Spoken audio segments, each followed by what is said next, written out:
Yeah, so the most interesting, crazy National Socialist on the scene, Mr. Thomas Sewell, however the hell you pronounce his name. I made a video on him earlier or a few months ago, because I was taken aback at like how confrontational and just I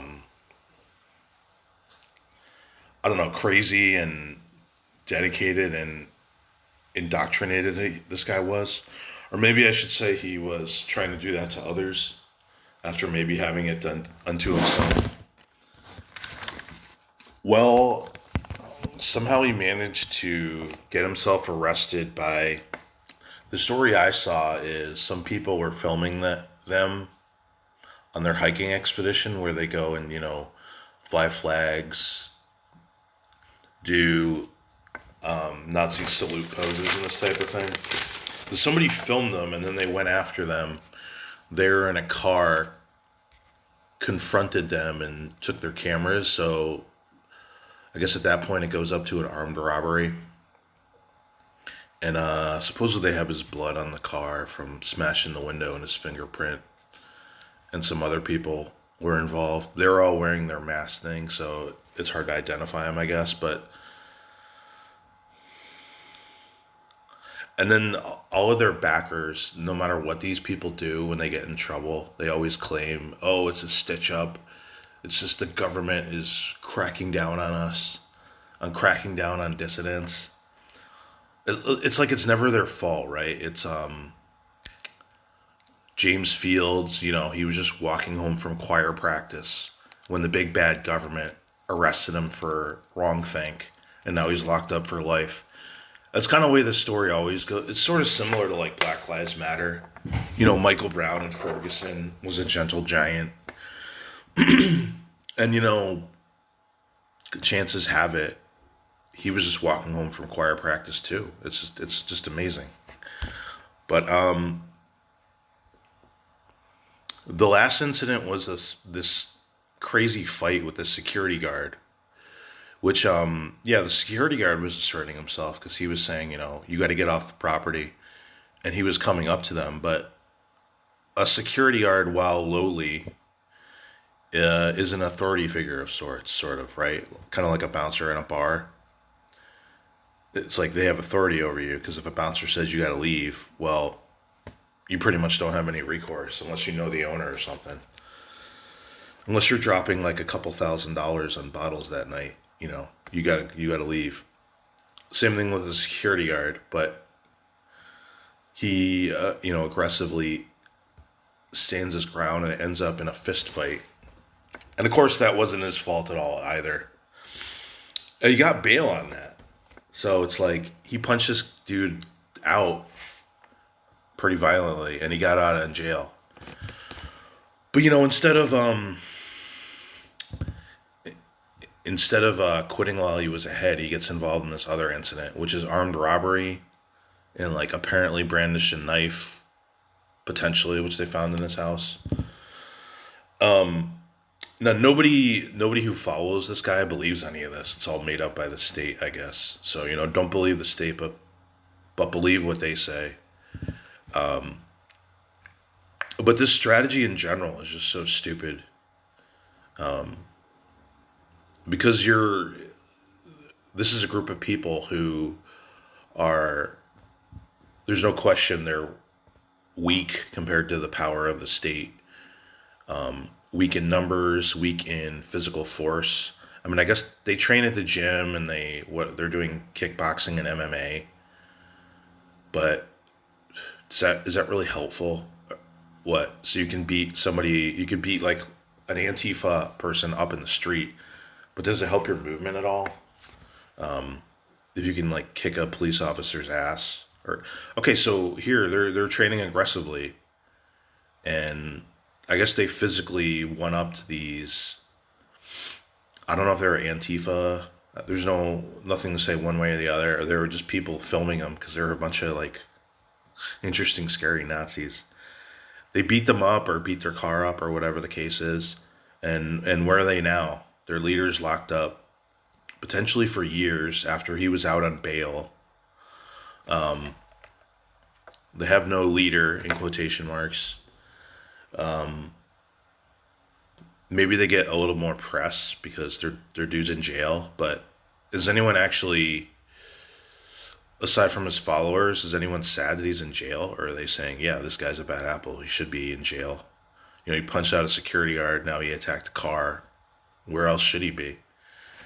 Um, I just think the overall strategy of like Fight Club nationalism, where you get big and strong and you aggressively march around and try to intimidate people. I just don't think that's effective at all. I look at other movements. No, okay, National Socialism obviously came to power in Germany, um, but it seemed like a long shot. But in that particular case, it did work. So I guess they're trying to emulate that. I don't know. Even though they admit it's a different time, it requires a different approach than what happened in the Third Reich. Like it seems like that's what they're trying to do. At the same time, he says we should. It's not all about that. It's about establishing communities and spreading our message. But I think people are turned off by guys like this. People that take these actions. I learned from watching a documentary about the civil rights movement. Physically, they were weak. They were like a bunch of nerdy college kids and local activists. Like your activists now, your SJWs now. What physical prowess do they have? None.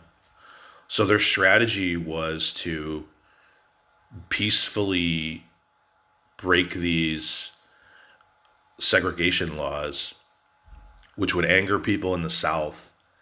They would get arrested and they would be, and really get under people's skin, get arrested, get beat up. I mean, they actually planned on getting beating up or killed. They knew that going in. Like, people in the South are fucking crazy, like in Mississippi. And if you try to desegregate something, the Klan might kill you. They knew this. Or at least get arrested. Some of them got arrested and they actually got put on the same cell block in death row in Mississippi in horrible conditions. So they knew this. And when they did face violence, certain of them said, I mean, we got to fight back. We got to brandish guns. We got to fight back. And I think the more level-headed amongst them said, you see that cop on horseback with the buckshot rifle? You know what buckshot does to a crowd? You think we can physically resist? That's going to fight them on the ground they want to fight at. So if they turned to violence, they would have lost public support. And then, the state troopers could beat their ass, have even more leeway to beat their ass, which they were already doing, and arrest them and potentially shoot them, kill them. So they didn't abandon, at least very much, they didn't abandon their peaceful principles because they knew they would lose the struggle. But, dumbass Thomas Sewell wants to fight the world. Oh, we're going to start a fight club and we're going to get rid of all the non-whites. And then we're going to be aggressive. And, when someone films us, we're going to fight them.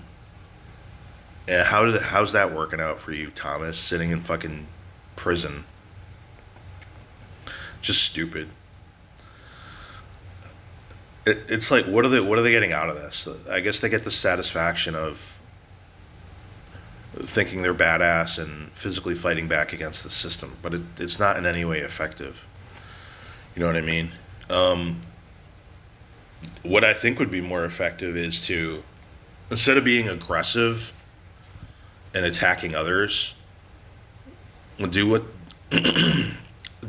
take an approach like the civil rights movement did, or Gandhi, although I don't know as much about that, but I know it was a peaceful. Talk about what you don't like that's happening to you in your country, and vocalize that, and try to motivate people to do something productive against it, without attacking other groups that's going to make you lose public support. You want as wide a base of support as you can, right? But they wouldn't want that approach because they think it's cucking and oh, you have to do Nazi salutes and Hitler, and anyone who says otherwise is an optics cuck, and like we don't want them anyway. So we're the vanguard of this movement, and we're gonna get as many hardcore followers as possible. And yeah, how's that working out? So I don't know. These guys are just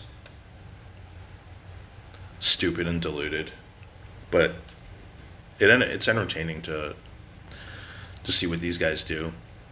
I mean, I don't think the guy's a Fed.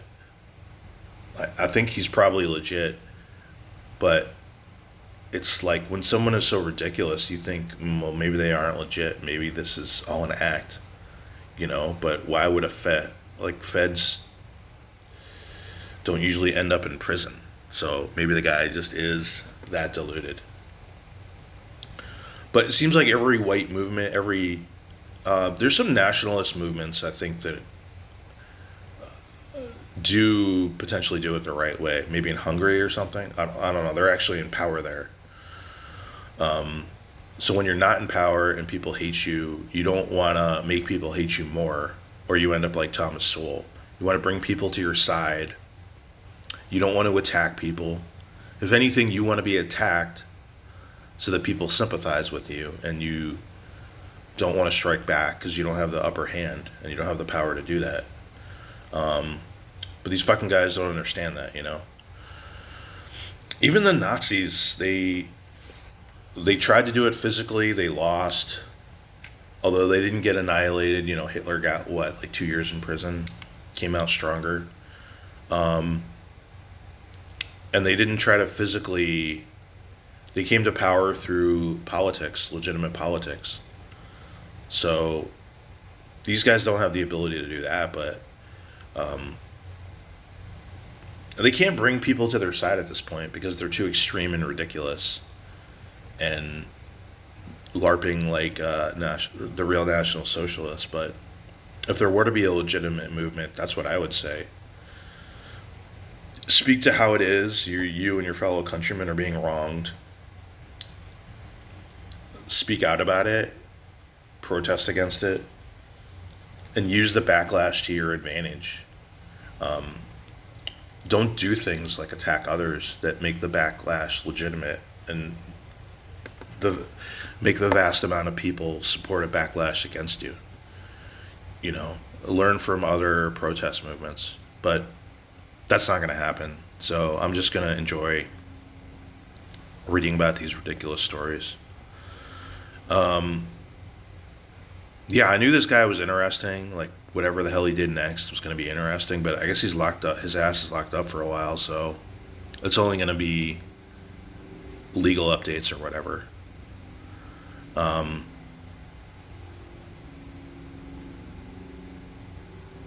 Yeah, it's something to observe and learn from.